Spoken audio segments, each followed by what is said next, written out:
It's a big news day in the world of Magic the Gathering. Wizards of the Coast has announced multiple product delays with the upcoming Baldur's Gate set. And on top of that, we're starting to see the damage that was caused by last year's grading nightmare. Magic.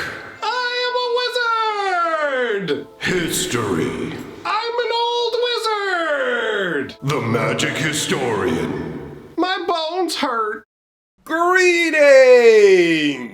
Owners of fine luxury cardboard rectangles, my friends! I hope the day finds you well because we have gathered for another installment of Mega Magic News. On today's agenda, we've got the grading nightmare. We're starting to see what happened as a result of everything that was going on in 2021. And more importantly, at least in the short term, we have the Baldur's Gate product delay. So let's talk about that first. There is actually a lot going on with this. So I'm going to put it up on the screen so we can go through all the different products and places that this is happening with. All right. So the announcement says, due to ongoing production delays, various Commander Legends Battle for Baldur's Gate product will be delayed or limited in the following regions at launch. Now, bear in mind as we go through this, some regions will give a time frame as to when you can expect things to get better, and some will not. So we're starting out with the APAC region where it says, the following product is expected to be delayed or experience limited availability, and that is Japanese and Chinese simplified Baldur's Gate set boosters across Asia Pacific, Commander Legends Baldur's Gate commander decks across the entirety of the APAC, and when it comes to the bundles, that will be across Southeast Asia that they will not be available. All right, moving on to North America. The following product might experience delays and limited availability across North America over the coming weeks. And that is specifically just Baldur's Gate draft boosters and Baldur's Gate draft multi-packs, all right?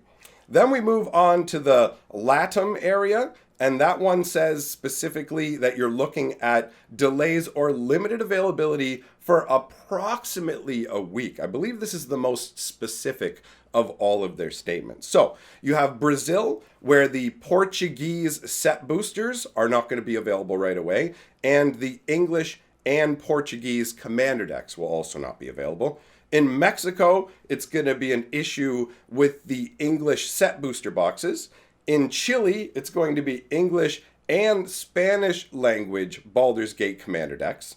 And then when we move to the EMEA area, and that I'm not 100% sure, but I believe from what it says under is just talking about mass marketers. Is that the deal? I don't know all of the regions here. So it says that EMEA will be missing out on Baldur's Gate collector boosters in mass market retailers. So I don't know if this is like something separate or if this is just a geographical region and I look silly not knowing it. But what are you going to do? Be like, you're the magic historian and you don't know what EMEA... You could tell me EMEA was like a video game making company. I'd be like, oh yeah, what did they do? Oh, didn't you know they made Baldur's Gate 3? I'd buy it. You would totally be able to fool me. But anyways, that's the list of all of the different delays that you're going to be dealing with here. And it looks like I said, in some places, you're going to be able to get them after a little while. In other places, it's going to be get your hands on them if you can. This seems to be one of the biggest product delays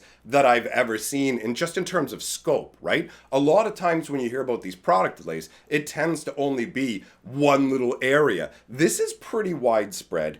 And it's interesting to me that, again, especially in North America specifically, we are seeing that draft packs are the ones that are being deprioritized. And I mean, it makes sense from a couple of perspectives. First of all, Wizards of the Coast like set boosters more because they're selling you more cards, right? For the same money or more money, right? You get less cards in the pack, we get more money. Wizards likes that. But on top of that, it seems like the customer, at least just, anecdotal, talking to LGS owner saying, how does this sell? How does this sell? And apparently the breakdown, rough percentage, is like 3 set boxes for every draft box. He's like, I'm still sitting on new Capenna boxes that I picked up when that set came out, right? So when it comes down to it, I just find the whole set draft booster thing to be of interest. Anyways, sorry to anybody whose delays are getting hit by this. I'm going to be able to go to the pre-release tomorrow and have a good time, so I'm excited about that. Hopefully you guys will as well, because on these announcements, it doesn't say anywhere that anybody's not going to be able to get the pre-release stuff. And I mean, we probably would have heard about it before now if that was going to be the case, right? So, that out of the way, let's turn to the grading situation, because what's going on is half wild and I mean somewhat predictable. So, I'm going to put an image up on the screen of an amulet of vigor, and we're going to talk about the grading nightmare, because especially if you're brand new, you might not realize what happened last year. I'm going to try and paint in very broad strokes to keep it real simple. But last year, a bunch of factors came together to make Pokemon mega booming on things like YouTube and whatever, and it caused a massive influx of collectors buying Pokemon cards, but not specifically to like play or like own the cards, more just to flip it. So what they want to do is buy Pokemon stuff and then turn around and sell that Pokemon stuff, and they want to do it fast, but they also want to get as much money as possible. So instead, some of them go, you know what, graded Pokemon cards, I saw one of them YouTubers has this big expensive graded Pokemon Charizard, and I'm going to get me that too, right? I'm going to get my cards graded. So ultimately what happens is these grading services end up getting flooded with tons of cards being graded, right? These are services that grade, obviously, not just Pokemon cards, but we're talking about sports cards, Magic cards. Sports cards is where all this grading stuff originated from, but Magic cards have been graded from way back since the beginning of Magic. I actually have a few different graded cards from BGS and PSA, right? You're going to notice that this one here is actually from PGS, which is one I wasn't familiar with, but apparently is a Dutch grading service. So the nightmare last year was basically every one of these grading services gets so flooded with people submitting all these cards to get graded that they had to start putting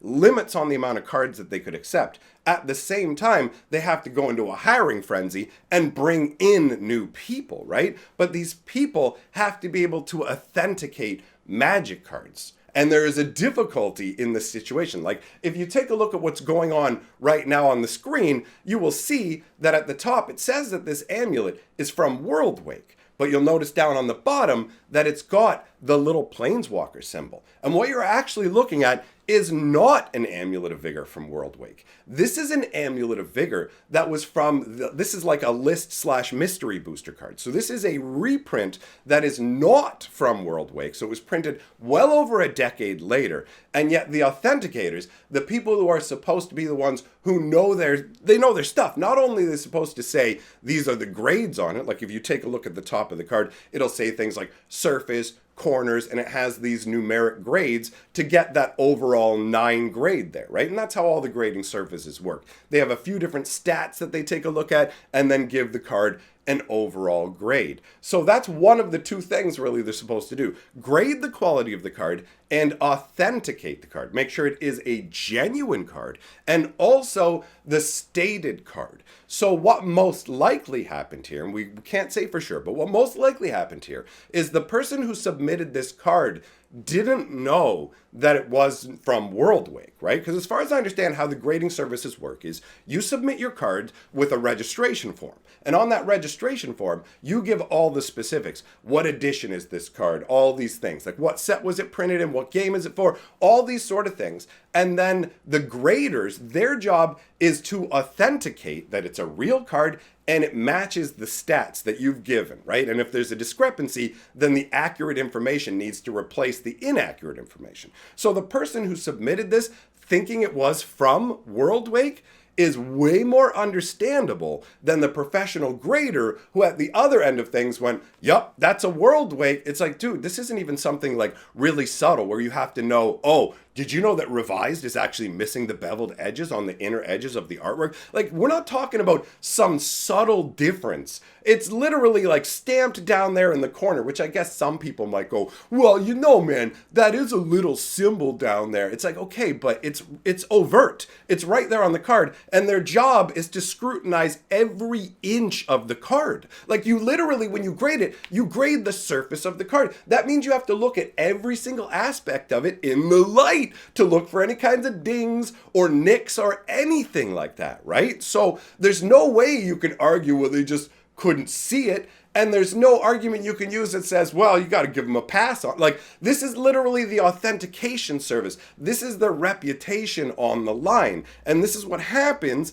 My guess here is you end up hiring a bunch of newbies because you've got excess demand, and you start firing these cards off into the wild, and it's just kind of cross your fingers and hope for the best. These guys have been trained. You told them what to look for, but noobs are going to make mistakes, right? I mean, trained, seasoned individuals can make mistakes, but noobs are going to make mistakes. And so now we're living in this post rush era where new grading services exist. If you didn't know that, new grading services literally popped into existence as a result of this grading nightmare rush. I was actually approached by multiple of them. I got emails saying, hey, we're a new grading service and we're looking to test the waters, and we kind of want to work with. They have basically just offered to do free grading and everything like that. But my brain went, you know what, man?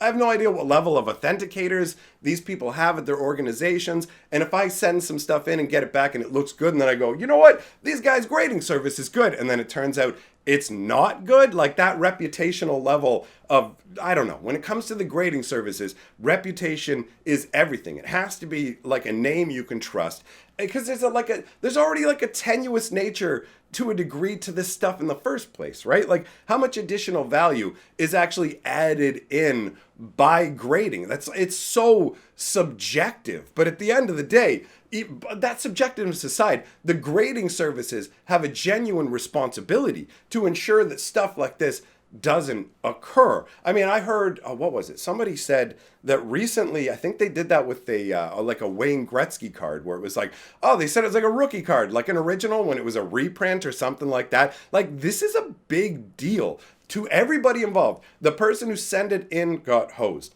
Anybody who gets this from the person who sent it in without knowing, it just continues.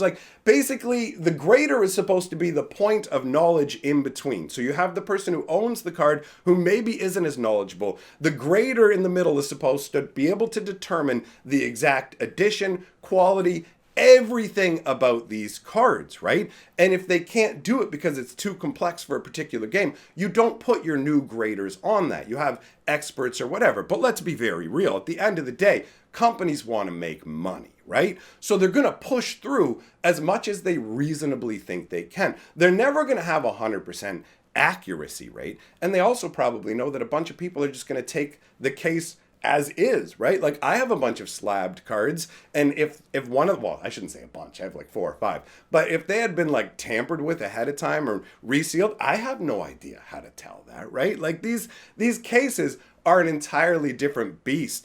And we've actually seen collector's editions, collector edition rebacks, okay? In the past, we've seen collector edition rebacks actually graded as if they were low quality versions of the genuine article. If you don't know what rebacks are, you have the old collector's edition, which now the idea of making rebacks is hilarious because the collector's editions have shot up so much in value that why would you damage those cards? You'd be crazy to. But back in the day, they were square bordered, gold, they have gold backs, gold back edges and everything. They did not look like regular Magic cards. Nobody treated them like Magic cards. So scammers went ahead, basically cut the front off of those cards, pasted a legitimate Magic card on the back, took a pair of toenail clippers, and then they just trimmed the corners off to make it look like you've got yourself a beta or an alpha, right? And then they submit this to a grading company, and it comes back as legitimate. Now it's locked in a case saying, yup, this is the legitimate article. It has a really low rating on the corners, though. Of course it has a low rating on the corners. That's how you tell rebacks the easiest way, my friends. If the card looks pristine in the middle and it's all beat up on the edges, don't do what the Magic Historian did. I got rebacked with a beta Chaos Orb. It's the worst time I got ripped off in my life, and it felt so bad. The rebacks are really good in that at first glance, they look like the legitimate deal because they're printed on legitimate card stock. It's just the back that looks different. So they're the best kind of Trojan horse fake to have in these cases. And that was just an older problem when we had more experienced graders and there were fewer cards going through the grader system. Understand now, these noobs, I doubt, unless we're talking about the super most expensive, insanely high-end cards, they're probably dealing with all kinds of levels. So as far as I'm concerned, it makes all of these new era graded cards suspect. The whole point of the grading system is to give us a level of trust. But now I feel like we can't trust the system overall. When you see stuff like this, obviously we're dealing with this company in particular, but I just feel like the amount of stuff that has churned through the industry lately makes it incredibly difficult to be comfortable trusting their ratings and accuracy anymore. And that's a bad position to find ourselves in, right? So anyways, that wraps up the news. Big thank you to all of my patrons. I'm going to leave an opening video for a pre-release kit, also for a set booster box over on my Hatcher channel, and a brand new Magic lore video on my Fantasy Geographic channel, because I got 3 channels, because I'm crazy. Thanks for coming by, my friends. See you next time.